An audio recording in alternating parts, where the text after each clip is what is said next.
اعوذ باللہ من الشیطان الرجیم بسم اللہ الرحمن الرحیم۔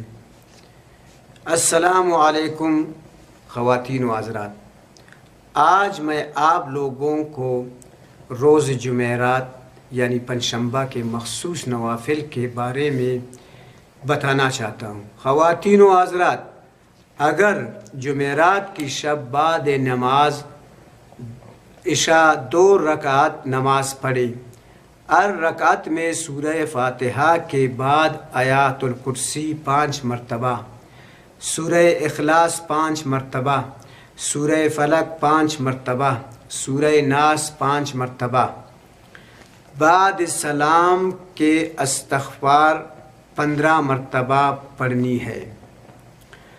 اللہ تبارک و تعالی اس نماز پڑھنے والے کو انشاءاللہ روز حساب صدیقوں اور شہیدوں میں اٹھائے گا۔ اس نماز کو پڑھ کر اپنے ماں باپ کو بخشے گا، انشاءاللہ بے حد ثواب ملے گا۔